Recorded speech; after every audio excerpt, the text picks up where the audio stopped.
Film की शुरुआत में एक छोटू से अंडे को दिखाया जाता है। अचानक से वो अंडा हिलने लगता है और घोंसले से नीचे लुढ़क जाता है।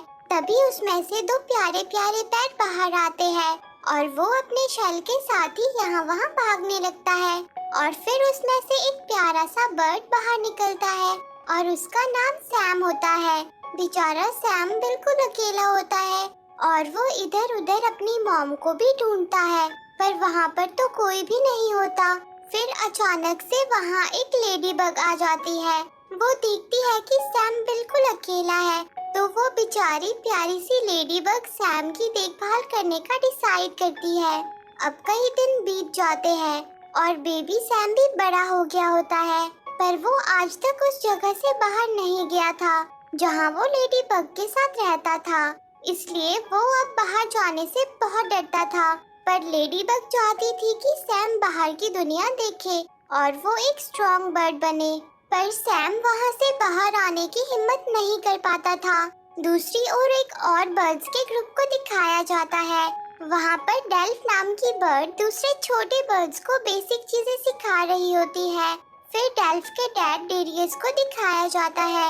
वो लोग बहुत जल्द अफ्रीका के लिए निकलने वाले थे ताकि सर्दियों में वो वहाँ आराम से रह सके। बस वो एक ही बात से घबराते थे कि कहीं जर्नी के दौरान आयरन बर्ड्स उन पर हमला न कर दे। पर ये आयरन बर्ड्स और कोई नहीं एरोप्लेन थे और वो बेचारे उन्हें ताकतवर बर्ड समझते थे और अपने लिए उन्हें खतरा मानते थे। उसी बर्ड ग्रुप में कार्ल भी था। कार्ल आने वाले समय में इस ग्रुप को लीड करने वाला था क्योंकि वो डेरियस का नेफ्यू था। दूसरी तरफ सैम और लेडीबग एक बीच से खेल रहे होते हैं। तभी लेडीबग जानबूझकर उस बीज को दूर फेंक देती है और खुद घायल होने का नाटक करती है ताकि बीज को लेने के लिए सैम को बाहर जाना पड़े। पर सैम बीज को बाहर देखकर लेडीबग से कहता है कि हम कोई दूसरी गेम खेल लेते हैं, पर लेडीबग उसे डांट देती है और बीज को लाने को कहती है। अब सैम के पास दूसरा कोई रास्ता नहीं बचता और वो डरते हुए वहाँ से बाहर आकर बीज को ढूंढने लगता है। लेडीबग भी चुपके चुपके उसके पीछे उसके साथ ही रहती है ताकि वो उसका ख्याल रख सके। फिर डेरियस को दिखाया जाता है। डेरियस इस सोच में डूबा होता है कि कैसे वो जर्नी के दौरान अपने ग्रुप को आयरन बर्ड से सेव कर सकेगा। पर तभी एक जंगली बिल्ली उस पर हमला कर देती है और वो डेरियस को घायल कर देती है। डेरियस घायल होने की वजह से उड़ नहीं पाता और भागते हुए आगे बढ़ता है, पर तभी उसके पीछे बहुत सारी जंगली बिल्लियां पड़ जाती है। किसी तरह डेरियस उनसे बचकर एक टूटे हुए घर में पहुंच जाता है। सैम भी वहां अपने बीज को ढूंढ रहा होता है, पर वो डेरियस की आवाज सुनकर घबरा जाता है और वहां से भागने लगता है।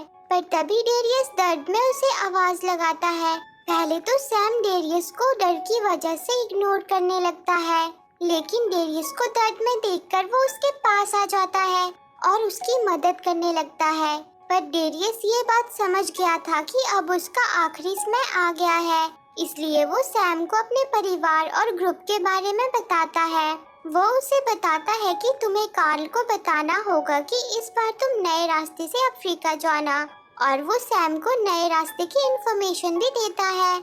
और वो सैम से कहता है कि मेरे ग्रुप का वहाँ जाना बहुत जरूरी है, नहीं तो सर्दियों में वो सब मारे जाएंगे। पर सैम इतनी सारी इंफॉर्मेशन से कंफ्यूज हो जाता है। तभी डेरियस को ढूंढते हुए उसका बर्ड ग्रुप भी वहाँ आ जाता है।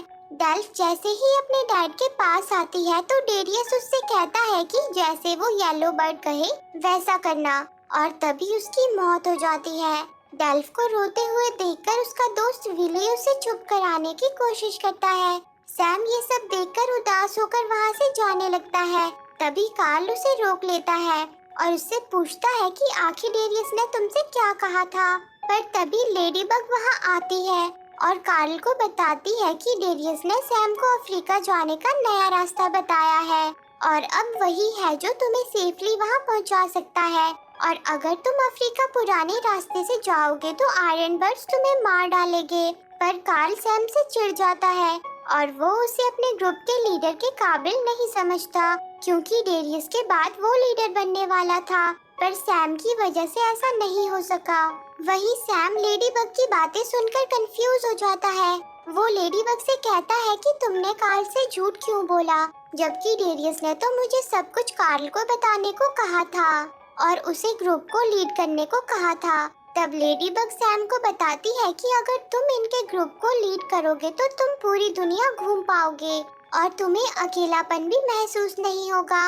अब सैम लेडी बग की बात मान जाता है और उसके कहने पर वो कार्ल और दूसरे सभी बर्ड्स को बताता है कि डेरियस ने मुझे तुम्हारे ग्रुप को लीड करने को कहा था। पर तभी एक बार फिर जंगली बिल्लियाँ उन पर अटैक कर देती है। सारे बर्ड्स उड़ जाते हैं, पर विली का छोटा भाई फ्लैग बिल्लियों के बीच फंस जाता है, लेकिन सैम उसी वक्त आकर उसे बचा लेता है।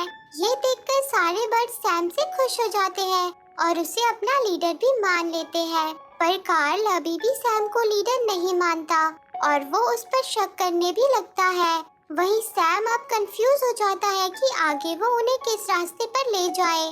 पर तभी उसकी नजर नुकीली पहाड़ियों पे पड़ती है और उसे याद आ जाता है कि डेरियस ने उसे नुकीली पहाड़ियों के बारे में बताया था। तो सैम उन सबको उस दिशा में ले जाता है। अब उसे ग्रुप के लीडर होने का भी एहसास होता है, जिससे उसमें और कॉन्फिडेंस आ जाता है। वहीं लेडी बग भी सैम को निडरता से आगे बढ़ता देखकर बहुत खुश होती है। पर कार्ल अपने ग्रुप से कहता है कि सैम हमें गलत रास्ते से ले जा रहा है, हमें दूसरे रास्ते से जाना चाहिए। पर कोई भी उसकी बात नहीं सुनता और सब उसे इग्नोर कर देते हैं। वहीं सैम बड़े कॉन्फिडेंस के साथ आगे बढ़ता चला जा रहा था और उसे डेरियस के बताए क्लूज भी मिलते जा रहे थे।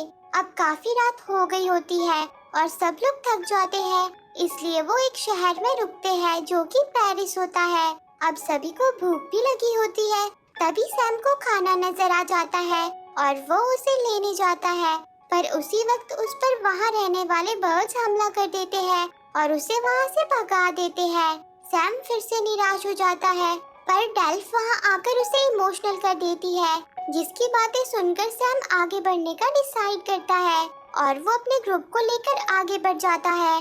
रास्ते में उन्हें और भी बहुत सारे बर्ड्स मिलते हैं, पर वो सब दूसरी दिशा में जा रहे होते हैं, जिन्हें देखकर सैम कंफ्यूज हो जाता है।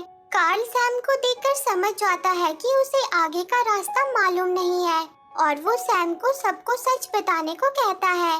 पर तभी सब देखते हैं कि वो समुद्र के किनारे पहुंच चुके हैं और ये जगह स्पेन है। समुद्र पार करते ही वो लोग अफ्रीका पहुंच जाएंगे। इससे सभी बर्ड्स बहुत खुश हो जाते हैं, पर वो लोग ये बात नहीं जानते थे कि वो जगह तो नेदरलैंड होती है और वो लोग यूरोप में पहुंच गए थे। पर वो सब इस बात से बेखबर थे और आज रात वो वहीं रुकने का डिसाइड करते हैं। वहाँ एक प्यारा सा ऑल उनका वेलकम करता है। अब सैम डेल्फ को सच बताने की कोशिश करता है और वो उससे कहता है कि मैं अब तुम लोगों को यहाँ से आगे नहीं ले जा सकता और ना ही मैं ग्रुप को लीड करने लायक हूँ। ये बात सुनकर डेल्फ सैम को फिर से मोटिवेट करती है और उससे कहती है कि जब हम अफ्रीका पहुँच जाएंगे तो वहाँ हमें मेरे डैड के दोस्त सैमोकुलो मिलेंगे, जिसके बाद तुम फ्री हो जाओगे और तब तुम अपने घर लौट जाना। फिर सैम उसकी बात मान जाता है। अब सैम सोचने लगता है कि आखिर वो उन सबको अफ्रीका कैसे ले जाएगा। तभी उसे वहाँ एक सील कपल मिलता है। सैम उनसे बात करता है, तब वो सैम को बताते हैं कि तुम गलत जगह आ गए हो। ये सुनकर सैम परेशान हो जाता है और उसे अपनी गलती का भी एहसास हो जाता है कि उसने अपने दुनिया घूमने के चक्कर में कैसे उन सब बर्ड्स को मुश्किल में डाल दिया है। वहीं कार्ल दो दोस्तों के साथ आसमान में उड़ रहा होता है कि तभी वहाँ एक एरोप्लेन आ जाता है। कार्ल और उसके दोस्त बड़ी मुश्किल से उससे बचते हैं। अब सैम सुबह उठता है और वो देखता है कि शिकारी उनके घोंसलों पर हमला कर रहे होते हैं। वो लोग किसी तरह वहाँ से बचकर निकल जाते हैं और सभी बर्ड्स समुद्र को पार करने के लिए आगे बढ़ने लगते हैं। तभी सैम उन्हें वहाँ से वापस मुड़ने को कहता है, पर कोई भी उसकी बात नहीं मानता और वो लोग आगे बढ़ते चले जाते हैं। पर आगे के रास्ते में उन्हें डार्क क्लाउड्स नजर आते हैं, पर वो सभी उसे पार करने का डिसाइड करते हैं और आगे बढ़ जाते हैं। पर अब सिचुएशन बहुत बिगड़ जाती है और जोर की हवाएं चलने लगती है और बारिश भी शुरू हो जाती है। तभी उन्हें एक टूटा हुआ जहाज नजर आता है और वो कुछ टाइम के लिए उसके अंदर छिप जाते हैं। पर तभी वहाँ कुछ और बर्ड्स भी आ जाते हैं। सैम और उसका ग्रुप उन बर्ड्स को शिकारी बर्ड समझ लेता है, पर उसी वक्त वो जहाज डूबने लगता है, इसलिए उन्हें वहाँ से बचकर बाहर आना पड़ता है। लेकिन कार्ल वहीं रह जाता है। तब सैम और विली उसकी मदद करते हैं और उसे वहाँ से निकाल लेते हैं। तभी वो लोग देखते हैं कि जिन बर्ड्स को वो खतरनाक समझ रहे थे वो भी उन्हीं की तरह नॉर्मल बर्ड्स थे और वो भी खुद को सेफ रखने के लिए वहाँ आए थे। ये देखकर सैम उनकी हेल्प करता है और अब सैम और उसका ग्रुप भी इस तूफान को पार कर लेता है। पर उसी वक्त जोर से ठंडी हवाएं चलने लगती है जो उन सबको ग्रीनलैंड में ले आती है। वहाँ पर बहुत ठंड होती है, सभी ठंड से कांपने लगते हैं और कार्ल सैम को इस सब का दोषी मानता है। अब सैम भी उन्हें इस हालत में देख नहीं पाता और सबको सारा सच बता देता है।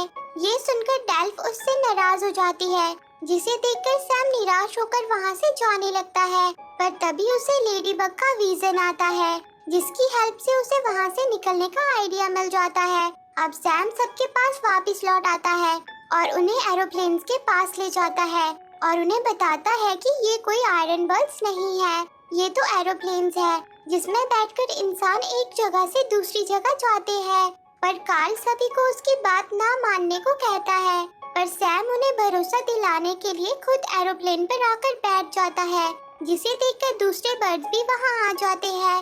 सैम उन सबको समझाता है कि हम किसी तरह एरोप्लेन के अंदर छिप जाएंगे और अपनी मंजिल तक पहुँच जाएंगे। सभी उसकी बात मान जाते हैं और वो एरोप्लेन भी अफ्रीका ही जा रहे होते हैं। तो इस बार सैम का डिसीजन सही होता है, पर कार्ल सैम की बात नहीं मानता और एरोप्लेन में जाने से मना कर देता है। तब सैम कार्ल को एक बॉक्स में भर के जबरदस्ती एरोप्लेन के अंदर ले आता है और एरोप्लेन उड़ जाता है। उसके काफी समय की उड़ान के बाद जब एरोप्लेन लैंड करता है तो सब खुद को अफ्रीका के जंगलों में पाते हैं और सारे बर्ड्स खुश हो जाते हैं।